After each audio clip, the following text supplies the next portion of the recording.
Hello. അപ്പോൾ high-pass വേൾഡിലേക്ക് എല്ലാവർക്കും സ്വാഗതം കേട്ടോ.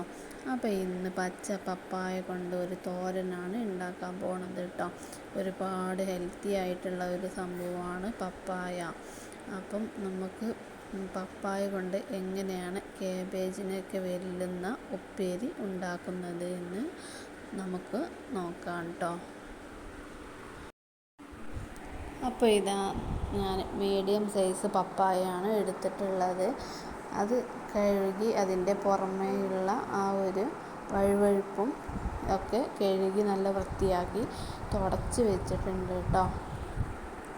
അപ്പം ഒരുപാട് ഔഷധ ഗുണങ്ങളൊക്കെ ഉള്ളതാണ് പപ്പായ. നമ്മളെ വീട്ടിൽ തന്നെ നിങ്ങൾക്കറിയാം, നമ്മളെ പറമ്പിലും തൊടിയിലൊക്കെ ഒരു വളവും വേറെ ഒരു മരുന്നോ ഒന്നും അടിക്കാതെ ഉണ്ടായി വരുന്നതാണ് പപ്പായ. അപ്പോൾ ആ തോലൊക്കെ ചെത്തി അതിൻ്റെ കുരുവൊക്കെ കളഞ്ഞ് നല്ല വൃത്തിയായി വെള്ളത്തിൽ കഴുകിയതിന് ശേഷം ഞാൻ ഒരു ഹാൻഡ് ചോപ്പർ ഉപയോഗിച്ച് അതെല്ലാം ചോപ്പ് ചെയ്ത് എടുക്കുകയാണ് ചെയ്യുന്നത് കേട്ടോ. അപ്പോൾ അതാ നല്ല രീതിക്ക് തന്നെ ഇതേപോലെ ചോപ്പ് ചെയ്ത് എടുത്തിട്ടുണ്ട്. ഞാനൊരു പപ്പായ ഫുള്ളായിട്ട് എടുത്തിട്ടുണ്ട് കേട്ടോ. അപ്പം ക്യാബേജ് വെക്കുന്നതിലേറെ ടേസ്റ്റായിട്ട് നമുക്ക്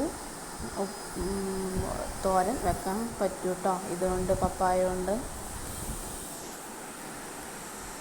അപ്പോൾ ഇനി ഇതിലേക്ക് ഞാൻ അരപ്പിനാവശ്യമായിട്ടുള്ള 2 വെളുത്തുള്ളി, ഒരു 5-6 കാന്താരി മുളകും 1 കൈപ്പിടി തേങ്ങയുമാണ് ചോപ്പ് ചെയ്തെടുക്കുന്നത് കേട്ടോ. ഞാൻ ചോപ്പറിൽ വെച്ചിട്ടാണ് ചോപ്പ് ചെയ്തെടുക്കുന്നത്. എന്നിട്ട് അത് മാറ്റി വെച്ചു. ഒരു പാൻ അടുപ്പത്ത് വെച്ചിട്ട് ആ പാനിലേക്ക് എണ്ണ ഒഴിച്ച് കൊടുക്കുകയാണ് കേട്ടോ.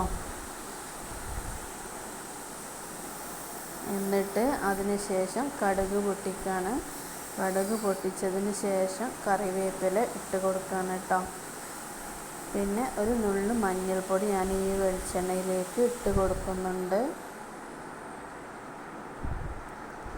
അപ്പോൾ കറിവേപ്പില പൊട്ടി വന്നതിന് ശേഷം കുറച്ച് മഞ്ഞൾപ്പൊടിയും കൂടെ ഇട്ടെടുത്തിട്ടുണ്ട് കേട്ടോ. നല്ല ഒരു മഞ്ഞ കളറിന് വേണ്ടിയാണ്. ഇനി മഞ്ഞൾപ്പൊടി ഇടാതെ നമുക്ക് ഉണ്ടാക്കിയെടുക്കാൻ പറ്റും കേട്ടോ. എന്നിട്ട് ഞാൻ ഈ കാബേജൊക്കെ ഇതിലേക്ക് ചേർത്ത് കൊടുക്കുകയാണ്. എല്ലാം ചേർത്ത് കൊടുത്തതിന് ശേഷം ഞാൻ ഉപ്പിട്ടിട്ട് നല്ലോണം ഇളക്കി മിക്സ് ചെയ്ത് യോജിപ്പിക്കുകയാണ് കേട്ടോ.